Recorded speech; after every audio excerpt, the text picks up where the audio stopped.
15ই August নয়, 1 April থেকে দশম শ্রেণী পাস বেকারদের ভাতা দেবে রাজ্য সরকার, ঘোষণা করলেন মুখ্যমন্ত্রী মমতা ব্যানার্জি।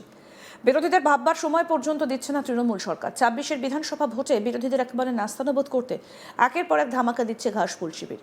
প্রকল্পের অধীনে আগামী 5 বছর মাসে মাসে 1,500 টাকা করে ভাতা পাবেন যুবকেরা। 1 এপ্রিল থেকে দশম শ্রেণী পাস তরুণেরা পাবেন যুবসাথী ভাতা।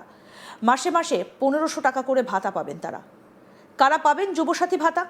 এই প্রকল্পের সুবিধা পাবেন যারা মাধ্যমিক পাস, বয়স 21 থেকে 40 বছরের মধ্যে, বর্তমানে কোনো স্থায়ী চাকরিতে নিযুক্ত নন। এই যোগ্যতা পূরণ করলে সংশ্লিষ্ট যুবকেরা প্রতি মাসে 1500 টাকা করে ভাতা পাবেন রাজ্য সরকারের তরফে। রাজ্যের যুব সমাজকে কর্মসংস্থানের পথে এগিয়ে নিয়ে যাবার লক্ষ্যে আরও এক ধাপ এগোলো পশ্চিমবঙ্গ সরকার। নবান্নে আনুষ্ঠানিক ঘোষণা করে মুখ্যমন্ত্রী মমতা ব্যানার্জি জানালেন, রাজ্যের যুবসাথী প্রকল্পের আওতায় এবার থেকে প্রতি মাসে 1,500 টাকা করে ভাতা দেওয়া হবে, যা কার্যকর হবে এপ্রিল মাস থেকেই। এই ঘোষণার পর রাজ্য রাজনীতিতে যেমন আলোচনা শুরু হয়েছে, তেমনি রাজ্যের লক্ষ লক্ষ বেকার যুবক যুবতীর মধ্যে তৈরি হয়েছে নতুন প্রত্যাশা। মমতা ব্যানার্জির ভাষায় রাজ্যের ছেলেমেয়েরা যাতে কাজ খোঁজার সময় আর্থিকভাবে কিছুটা স্বস্তি পায়, সেই লক্ষ্যেই এই সিদ্ধান্ত। যুবসাথী প্রকল্প কি, মুখ্যমন্ত্রী ঠিক কি বলেছেন, আসুন শোনাই আপনাদের। যুবসাথী যে প্রোগ্রামটা আছে, যে স্কিমটা নতুন করে লঞ্চ করা হয়েছে মাধ্যমিক পাশেদের জন্য, মাধ্যমিক পাস যারা করবে 21 থেকে 40 বছর, তাদের যেমন পরিষ্কার বলা হচ্ছে যে তারা যে কোনো স্কলারশিপে পেতে পারে, সে ঐক্যশ্রী হোক, মেধাশ্রী হোক, স্মার্ট কার্ড হোক, বা শিক্ষাশ্রী হোক, বা Swami Vivekananda merit cum scholarship হোক, যতগুলো আছে সেগুলোর সাথে কোনো এফেক্ট করবে না এটা। কিন্তু অন্য কোনো স্কিমে যদি তারা টাকা না পায়, তাহলে তারা 1,500 টাকা করে আগামী 5 বছর পাবে। তারপর আবার রিভিউ হবে যতদিন তারা চাকরি না পাচ্ছে। সেইটা আমরা বলেছিলাম 15ই আগস্ট থেকে করব, কিন্তু যেহেতু 1 এপ্রিল থেকে ফাইন্যান্সিয়াল ইয়ার শুরু হয়, কাজেই এটা আমরা 1 এপ্রিল থেকে দেব বলেই ঠিক করেছি। কিন্তু তার আগে আমাকে তো অ্যাপ্লিকেশন জমা নিতে হবে। সেই জন্য আমরা যেটা প্ল্যান করেছি, সমস্ত ডিপার্টমেন্টের সেক্রেটারি আছে, চিফ সেক্রেটারি মনোজ পন্ত, অমিত মিত্র সহ, ফাইন্যান্স সেক্রেটারি সহ সবাই আছে, যেটা আমরা প্ল্যান করেছি যে আমরা কাগজে অ্যাডভার্টাইজমেন্ট করব, এবং আমরা প্রত্যেকটা অ্যাসেম্বলি ওয়াইজে, যেহেতু এখন এসআইআর নিয়ে সবাই ব্যস্ত, সেই টিমকে তো তোলা যাবে না, কাজেই অ্যাসেম্বলি ওয়াইজে 294টা কেন্দ্রে আমরা 294টা ক্যাম্প তৈরি করব।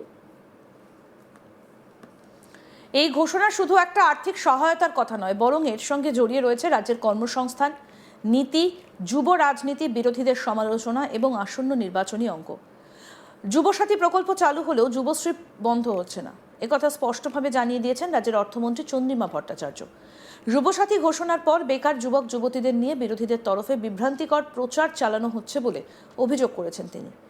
নতুন যুবসাথী প্রকল্পের ব্যাখ্যা দিতে গিয়ে তিনি বলেন, মাধ্যমিক উত্তীর্ণ যুবক যুবতীদের উৎসাহিত করতেই মুখ্যমন্ত্রী এই বিশেষ প্রকল্প চালু করেছেন। 5 বছর পর্যন্ত এই সহায়তা মিলবে। পাশাপাশি কেউ যদি কন্যাশ্রী বা বিবেকানন্দ মেধা স্কলারশিপের মতো শিক্ষা সংক্রান্ত ভাতা পান, তাতেও যুবসাথী পাওয়ার ক্ষেত্রে কোনো বাধা থাকবে না।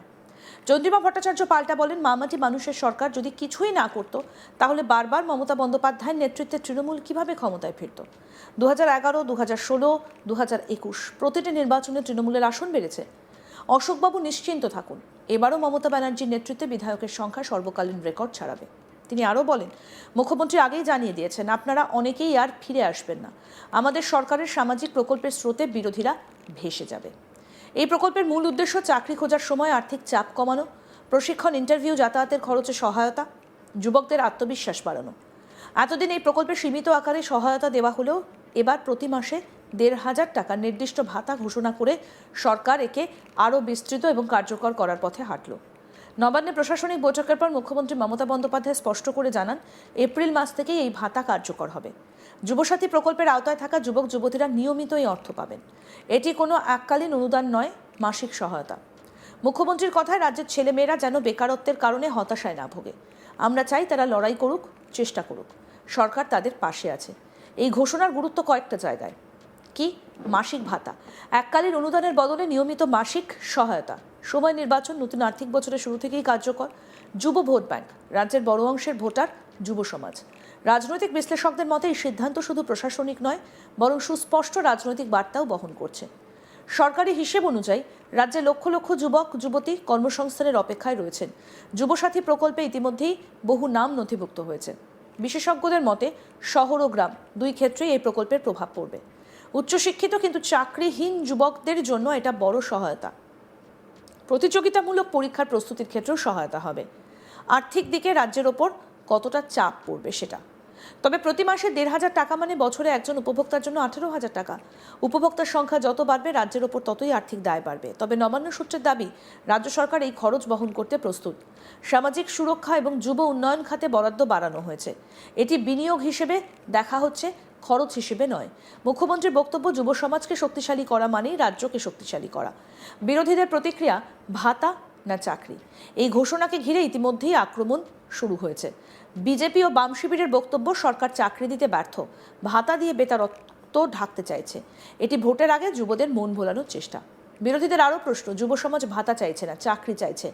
তবে তৃণমূলের পাল্টা যুক্তি, তৃণমূল কংগ্রেসের পাল্টা বক্তব্য, রাজ্য সরকার শিল্প, পরিকাঠামো ও পরিষেবা ক্ষেত্রে কর্মসংস্থান তৈরি করছে। যুবসাথী ভাতা চাকরির বিকল্প নয়, সহায়ক ব্যবস্থা। কেন্দ্রীয় সরকার যেখানে বেকার ভাতা দেয় না, সেখানে রাজ্য দিচ্ছে। কি বলেছেন মুখ্যমন্ত্রী, আসুন আরেকবার শোনাই। যুবসাথী যে প্রোগ্রামটা আছে, যে স্কিমটা নতুন করে লঞ্চ করা হয়েছে মাধ্যমিক পাশেদের জন্য, মাধ্যমিক পাস যারা করবে 21 থেকে 40 বছর, তাদের যেমন পরিষ্কার বলা হচ্ছে যে তারা যে কোনো স্কলারশিপে পেতে পারে, সে ঐক্যশ্রী হোক, মেধাশ্রী হোক, স্মার্ট কার্ড হোক, বা শিক্ষাশ্রী হোক, বা Swami Vivekananda merit cum scholarship হোক, যতগুলো আছে সেগুলোর সাথে কোনো এফেক্ট করবে না এটা। কিন্তু অন্য কোনো স্কিমে যদি তারা টাকা না পায়, তাহলে তারা ১,৫০০ টাকা করে আগামী 5 বছর পাবে। তারপরে আবার রিভিউ হবে যতদিন তারা চাকরি না পাচ্ছে। সেইটা আমরা বলেছিলাম 15ই আগস্ট থেকে করব, কিন্তু যেহেতু 1 এপ্রিল থেকে ফাইন্যান্সিয়াল ইয়ার শুরু হয়, কাজেই এটা আমরা 1 এপ্রিল থেকে দেব বলেই ঠিক করেছি। কিন্তু তার আগে আমাকে তো অ্যাপ্লিকেশন জমা নিতে হবে।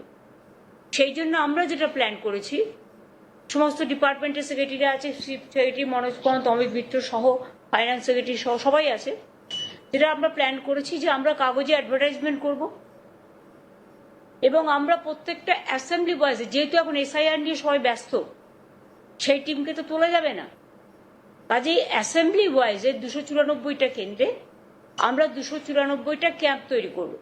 যুবসাথী যে প্রোগ্রামটা আছে, যে স্কিমটা নতুন করে লঞ্চ করা হয়েছে মাধ্যমিক পাশেদের জন্য, মাধ্যমিক পাস যারা করবে 21 থেকে 40 বছর, তাদের যেমন পরিষ্কার বলা হচ্ছে যে তারা যে কোনো স্কলারশিপে পেতে পারে, সে ঐক্যশ্রী হোক, মেধাশ্রী হোক, স্মার্ট কার্ড হোক, বা শিক্ষাশ্রী হোক, বা Swami Vivekananda merit cum scholarship হোক, যতগুলো আছে সেগুলোর সাথে কোনো এফেক্ট করবে না এটা।